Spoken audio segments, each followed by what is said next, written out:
11 dari Kabupaten Brebes, instansi SD Negeri Tarakan 3. Baik, saya di sini sudah bersama dengan Ibu Kusnul Aini SPSD, di mana beliau sebagai kepala sekolah SD Negeri Tarakan 3, di mana beliau juga menjadi kepala sekolah senior yang ada di lingkungan kami. Baik, Ibu Kusnul Aini, maklum Ibu sudah menyempatkan saya untuk mewawancarai panjenengan, dan di sini saya akan menanyakan terkait dengan dilema etika atau budaya moral. Baik, pertanyaan yang pertama dulu, bagaimana Ibu mengidentifikasi kasus-kasus yang merupakan dilema etika atau budaya moral? Kalau ada kasus di SD kami biasanya menurutnya dengan dilema moral, ya namanya dilema berarti memang ada pilihan yang sangat berat dalam keputusannya, itu sangat berat. Ada itu biasanya kami pertama mengumpulkan data dari berbagai pihak, misalnya dari siswa, dari guru, kemudian juga mungkin dari wali murid atau dari komunitas sekolah, kemudian komunikasikan semuanya dengan sejujur-jujurnya, dari seadanya, kemudian baru kita menganalisa, kemudian menentukan bagaimana solusinya yang akan diambil untuk permasalahan yang kita hadapi. Nanti melalui observasi terlebih dahulu Ibu, baru mengkomunikasikan dengan lingkungan itu, lalu juga mengidentifikasi dan juga nanti apa yang akan keputusan seperti itu saat sama-sama seperti itu. Baik, untuk selanjutnya bagaimana Ibu menjalankan pengambilan keputusan di sekolah itu, terutama untuk kasus-kasus yang mengandung dilema etika? Sebenarnya yang nomor satunya karena ini kan berarti permasalahan ini cukup berat untuk diambil keputusan, maka dari itu kita harus bisa melakukan komunikasi secara intensif terutama dengan pihak-pihak yang bermasalah, misalnya dengan siswa, mungkin dengan wali muridnya, dengan guru kelasnya, atau dengan anak lain yang bermasalah misalnya. Kemudian kita analisa lagi, kemudian yang penting tadi komunikasinya harus secara terbuka dan jujur. Kemudian lagi kita bisa minta pendapat dari berbagai pihak tentang permasalahan itu, terutama yang berhubungan dengan permasalahan yang dihadapi anak tersebut. Karena anak itu hanya bermasalah di sekolah seperti itu, tapi ada latar belakang permasalahan itu, mungkin misalnya dalam keluarganya anak kecapean, sesuatu yang kurang perhatian dari orang tua akibat dari perceraian dan sebagainya, atau akibat masalah ekonomi dan lain-lain. Jadi kita harus merangkum masukan atau pendapat dari berbagai pihak untuk bisa menentukan solusi apa yang akan kita berikan. Luar biasa Ibu. Untuk selanjutnya langkah-langkah atau prosedur apa yang akan Ibu lakukan dalam pengambilan keputusan itu? Prosedur untuk mengambil keputusan tadi kan yang pertama jelas kita tidak hanya bisa mendengarkan permasalahan dari satu pihak, tapi berbagai pihak.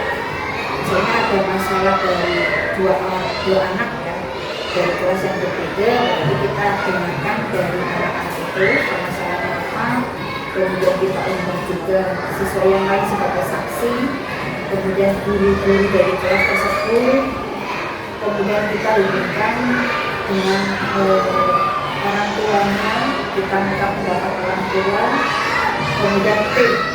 Setelah masalah data itu masuk dari berbagai pihak, kita musyawarahkan. Saya biasanya mengambil musyawarah dengan tim, dengan rekan-rekan guru yang lain, baru nanti kita mengambil tindakan yang seperti apa. Tindakan itu otomatis kan bisa membuat anak itu tetap percaya diri, tetap bersekolah, dan tidak melebar ke masalah yang lain. Jadi intinya mengumpulkan informasi dulu ya, Iya. ada permasalahan data itu, terus setelah itu didiskusikan dengan tim, di mana apa stakeholder yang ada di sekolah itu. Iya. Lalu selanjutnya hal apa saja yang efektif dalam pengambilan keputusan kasus pidana?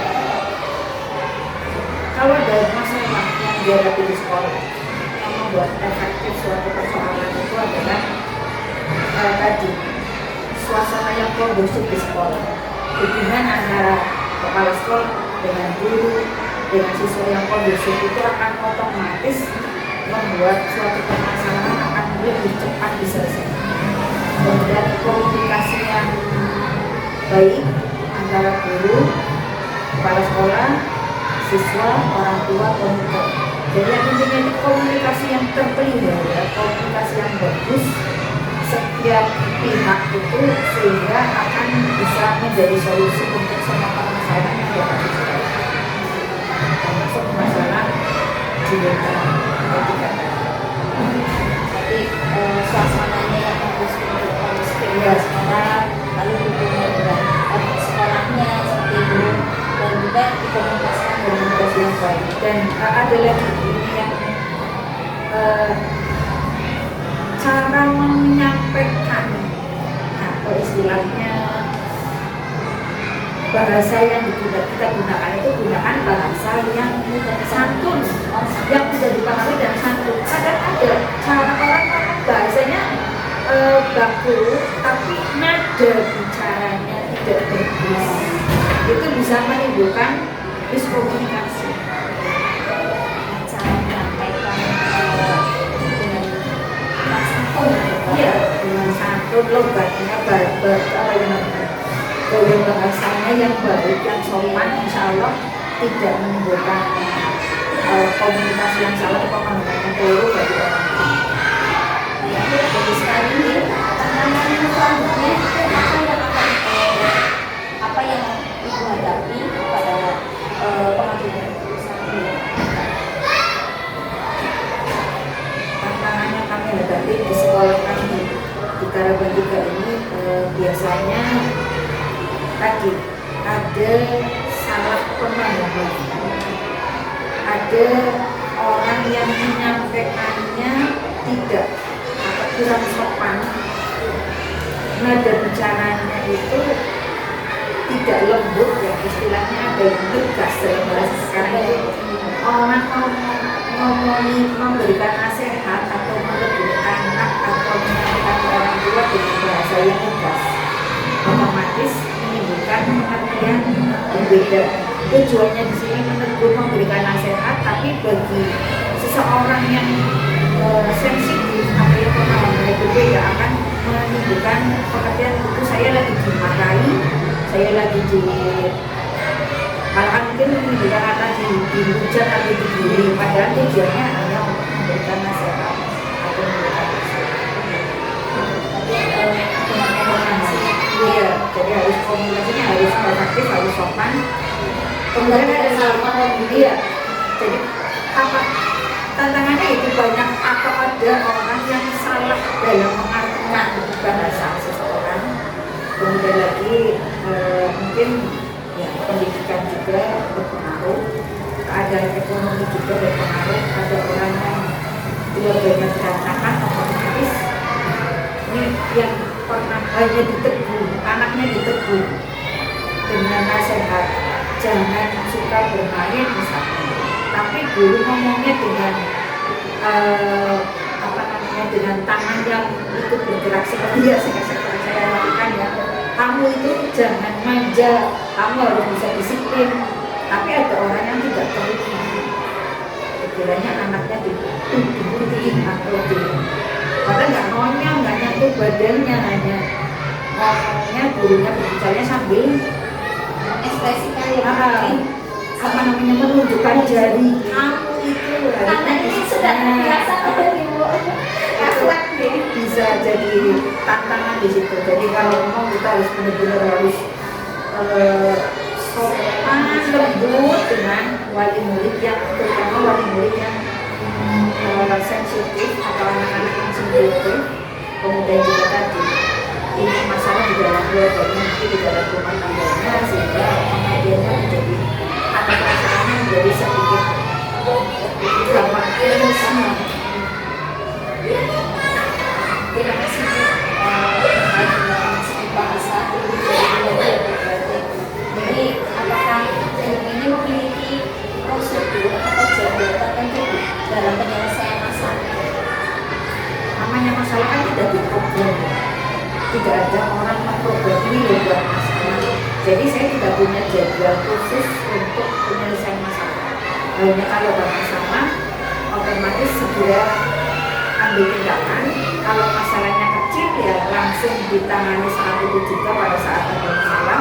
Tapi kalau masalahnya lumayan besar kita dengan yang dilematik otomatis harus diidentifikasi dulu, kemudian dianalisa dulu, kemudian dimusyawarahkan dengan timnya, dengan guru-guru yang lain, dengan warga sekolah yang lain, baru nanti akan ditentukan permasalahan atau solusi dalam permasalahan. Kalau yang kecil ya harus segera lakukan. Tapi kalau jawabannya biasa, iya. Jadi situasional tergantung masalah yang muncul. Baik, untuk selanjutnya faktor-faktor apa yang mempermudah pengambilan keputusan dalam kasus dilema? Kalau dalam dilema etika, itu berarti kasus yang menyangkut lebih dari satu orang atau lebih dari satu permasalahan. Otomatis faktor yang mempengaruhi, yang membuat efektifnya suatu permasalahan ya tadi komunikasi yang baik. Kemudian lagi ada juga dengan siswanya itu guru harus pandai-pandai cari data. Karena dari beberapa kasus yang pernah ditayangkan itu ada siswa, karakter siswa berbeda-beda. Ada siswa yang mau berterus terang, jujur, mau mengakui apa yang dilakukan. Ada juga siswa yang tidak jujur, mau menutupi, bahkan dia jadi pelaku tapi di situ menyampaikannya sebagai korban. Jadi harus ada komunikasi yang baik, kemudian cari datanya itu jangan hanya dari satu pihak, tapi berbagai pihak. Kalau bermasalah dengan dua orang anak, ya berarti anak yang kita minta data bukan hanya dua anak itu, tapi ada anak yang lain mungkin dari satu kelasnya itu kita mintai datanya, kita mintai informasinya, kemudian dari beberapa guru, kemudian dari masyarakat sekitar juga bisa, dari komite juga bisa, kemudian dari orang tua siswa. Jadi harus ada langkah-langkah yang tadi seperti yang tadi sudah dibahas, yaitu kita menentukan dari mengumpulkan masalah atau mengumpulkan informasi dari berbagai pihak sampai bisa menentukan solusi yang akan kita ambil untuk masalah ini. Berarti yang pertama komunikasi baik dulu ya, setelah itu begitu mencari data atau menganalisa dan sebagainya gitu ya. Jangan terlalu tergesa-gesa dalam mengambil keputusan seperti itu. Ya, lanjut untuk pembelajaran apa yang ibu petik dari pengalaman pengambilan keputusan dalam kasus ini?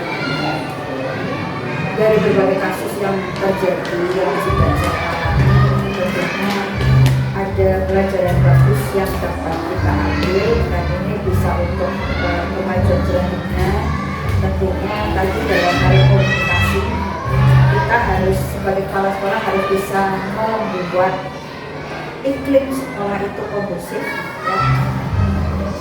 Hubungan antara kepala sekolah dengan guru, dengan masyarakat, dengan warga sekolah yang lain itu harus baik, kemudian transparan, jujur dalam menyampaikan segala sesuatu. Program apapun yang dimiliki oleh sekolah kita sampaikan secara jujur, terus terang, sehingga insya Allah akan dipercaya oleh masyarakat sekitar, oleh wali murid, sehingga kalau ada masalah pun insya Allah wali murid juga mau mendukung dan mau membantu persoalan.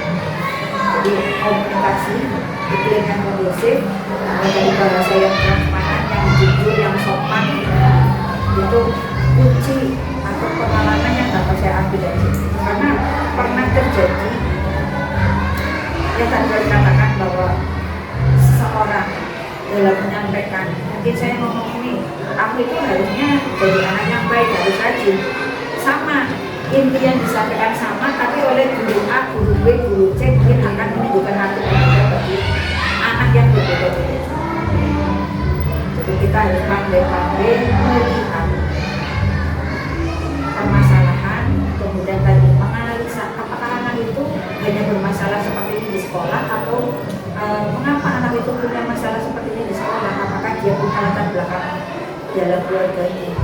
Kan kebanyakan di antara kita itu, di guru-guru kita itu banyak sekali anak yang broken home, kemudian juga ekonominya menengah ke bawah, kemudian lagi ini anak yang dititipkan ke neneknya atau saudaranya karena orang tuanya pergi merantau. Ini menjadi pokok persoalan yang harus kita kuasai. Masalah apa yang dimiliki anak-anak ini tersebut, mungkin ada misalnya ada anak yang sebenarnya dia punya kemampuan intelektual yang bagus dan tinggi, tetapi anak itu karena persoalan ekonomi akhirnya malas belajar, tidak mau pergi ke sekolah. Alasannya apa? Tidak ada sarapan, belum sarapan dan sebagainya. Sebagai guru, belajar sebagai kepala sekolah, kalau bapak masalah ini bisa menyelesaikan bukan hanya sesuai aturan yang berlaku, tapi juga kita harus memanusiakan manusia. Kita harus punya rasa kepedulian yang tinggi terhadap siswa-siswa kita, lingkungan kita, supaya anak itu tetap bersekolah sampai selesai. Dapat disimpulkan berarti untuk pembelajaran yang dalam itu tadi komunikasi yang baik, hubungan baik sekolah, lalu iklim sekolah yang kondusif gitu, lalu bahasa yang berusaha. Dan saya menemukan satu kata ini tadi, cara menyampaikan dengan santun gitu. Jadi itu juga PR bagi saya sebagai guru gitu, ya lebih bisa menata dalam segi bahasa. Ya, itu kan sebenarnya karakter seseorang.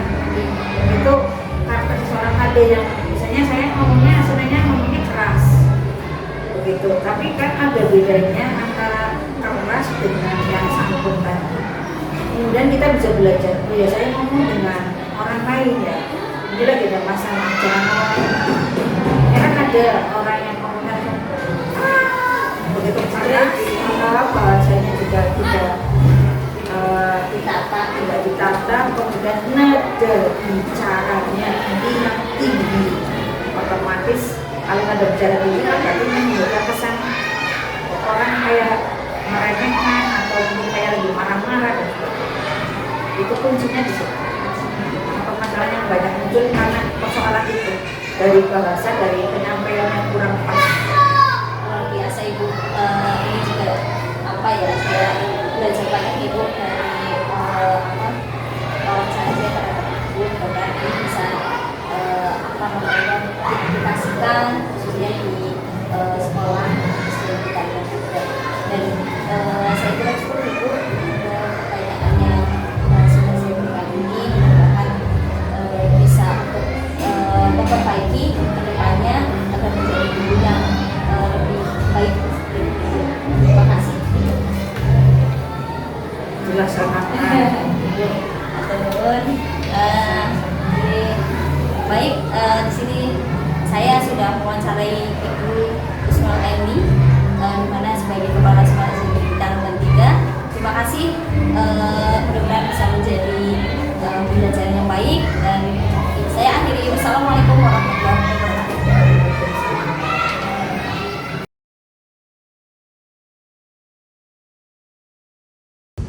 Assalamualaikum warahmatullahi wabarakatuh.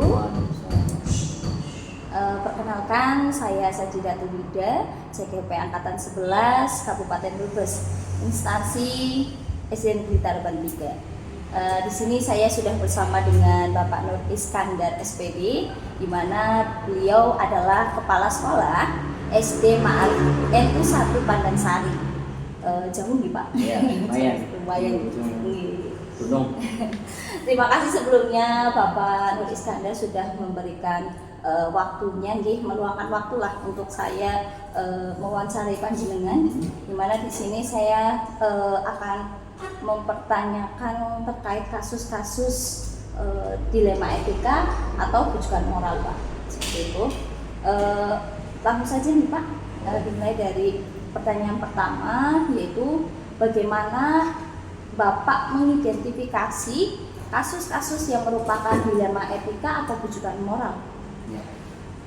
Kasus terkait mengidentifikasi dilema etika terkait dengan perbenturan antara dua kubu sekolah dan warga itu yang kami alami, yaitu terkait dengan berbedanya argumen. Jadi di sini kasusnya itu adalah pembuatan pagar keliling, dan pagar keliling ini membuat kericuhan warga dan pihak sekolah, terutama warga yang sebelahan dengan sekolah, juga pihak sekolah. Dari itu kita kemarin telah mengidentifikasi dilema ini, yaitu kita itu untuk melindungi aset kita, sedangkan dari warga itu kurang dukungan ya, kurang mendukung adanya pembuatan pagar keliling ini, merasa terganggu aksesnya, seperti itu. Baik, berarti ini terkait dengan pagar keliling yang dibuat oleh sekolah tersebut nih Pak, di mana yang bersebelahan dengan sekolah ternyata merasa jalan yang biasa dilalui itu jadi sempit nih Pak, hanya jadi berantakan gitu. Lalu bagaimana sih Bapak ini menjalankan pengambilan keputusan di sekolah Bapak, terutama untuk kasus-kasus yang mengandung dilema etika? Jadi untuk mengambil jalannya, saya ini mencoba mendengarkan dari dua pihak, yaitu terkait dengan warga yang rumahnya sebelahan dengan SD, dan juga saya mendengarkan pihak dari sekolah, karena memang itu harus kita pahami dulu kenapa, apa yang membuat keberatan warga tersebut, sehingga ini perlu dipertimbangkan hukum dan sosialnya, karena imbasnya nanti pada sekolah, pada masyarakat, sehingga perlu mengedepankan musyawarah. Berarti harus adanya musyawarah dulu ya Pak, terkait dengan permasalahan ini agar nantinya bisa menemukan solusi terbaiknya ya Pak. Baik, untuk langkah-langkah selanjutnya atau prosedur yang akan Bapak lakukan ini dalam pengambilan keputusan itu seperti apa?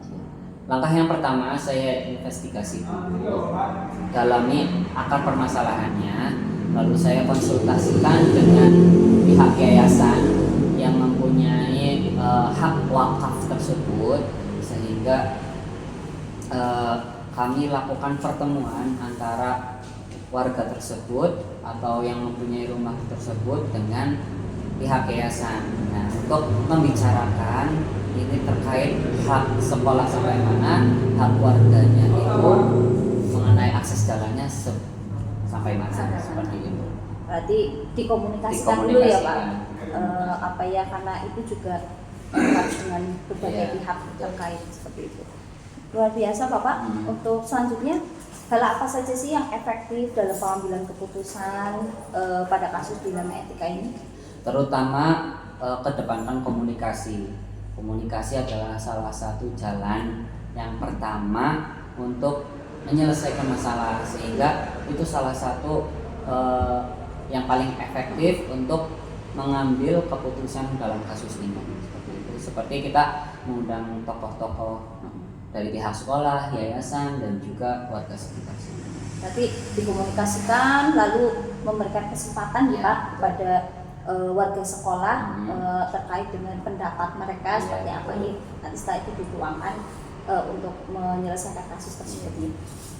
Luar biasa Bapak. Untuk selanjutnya tantangan apa yang Bapak hadapi dalam pengambilan keputusan dilema etika Pak? Sebenarnya tantangan ini luar biasa sangat besar karena khawatir memberikan tidak keseimbangan antara warga dan pihak sekolah seperti itu. Khawatir ini menjadi kepentingan sekolah walaupun memang itu kepentingan sekolah murni karena sudah menjadi haknya sekolah dan juga kami untuk menjadi keamanan sekolah gitu, adanya parklinik kan untuk keamanan seperti itu, sehingga walaupun itu tantangannya dengan warga tapi tetap kita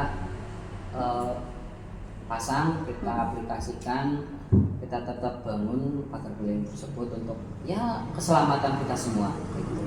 Luar biasa tantangannya apalagi menghadapi masyarakat. Iya, betul sekali, apalagi sekolah itu benar-benar lingkupnya itu di tengah-tengah ini ya Pak, lingkungan ya Pak. Jadi banyak stakeholder juga dengan lingkungan yang pastinya ada yang mendukung, ada yang tidak, seperti itu ya Pak. Untuk pertanyaan berikutnya di sini, apakah Bapak ini memiliki prosedur atau jadwal tertentu lah ya dalam penyelesaian kasus dilema etika Pak? Ya, saya mencoba untuk menyelesaikan secara secepat mungkin ya, supaya tidak berdampak pada sekolah, apalagi kepada masyarakat. Dalam kasus ini saya tidak langsung mengambil keputusan, melainkan saya mengadakan musyawarah itu yang pertama, ya, terbuka kepada warga, kepada pihak yayasan. Itulah prosedur yang paling utama dalam penyelesaian ini, yaitu musyawarah. Jadi musyawarah lalu terbuka dengan baik dan ya.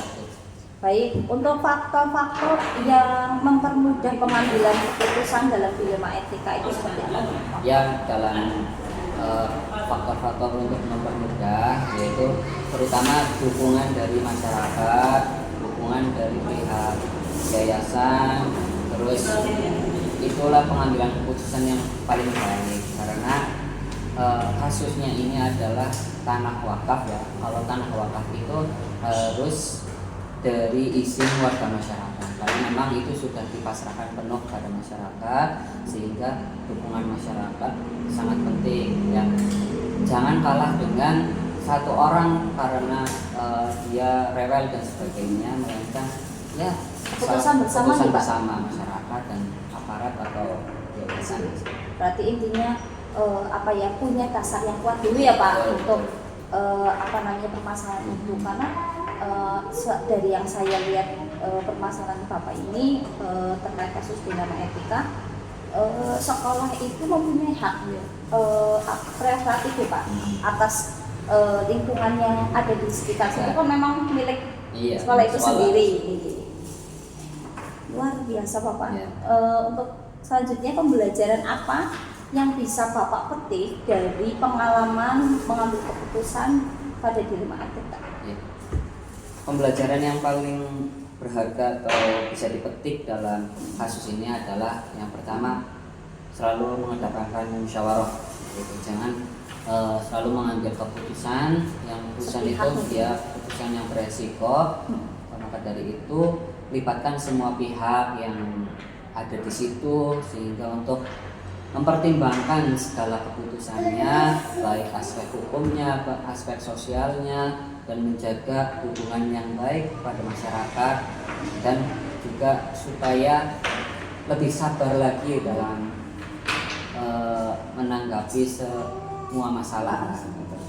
Jadi harus fleksibel, harus luas seperti itu. Jadi yang pertama musyawarah. Jadi musyawarah itu harus dikedepankan ya sebagai kunci utamanya, dan dapat saya simpulkan ya Pak di sini bahwa semuanya itu butuh pertimbangan terkait dengan aspek hukum maupun aspek sosialnya. Lalu harus lebih fleksibel dalam menghadapi kasus nih Pak, seperti itu. Tidak langsung serta-merta mengambil keputusan dan juga terlalu cepat dalam mengambil keputusan. Seperti itu saja. Ya. Sepertinya sekiranya cukup nih Pak. Ya. Terima kasih sekali ini sebagai bahan saya pembelajaran ke depan, dan ini juga sebagai pengalaman juga bagi saya Pak. Mudah-mudahan kasus-kasus yang terjadi dalam sekolah segera dapat diselesaikan nih Pak. Amin. Berikut terima kasih juga. Ya. Ini Bapak sudah memberikan waktunya, meluangkan untuk saya ini mewawancari Bapak. Mudah-mudahan ini bisa lebih baik lagi untuk kedepannya, khususnya saya juga sama-sama aja Pak. Mudah-mudahan juga kedepannya saya bisa seperti Bapak. Terima kasih Pak. Sama-sama.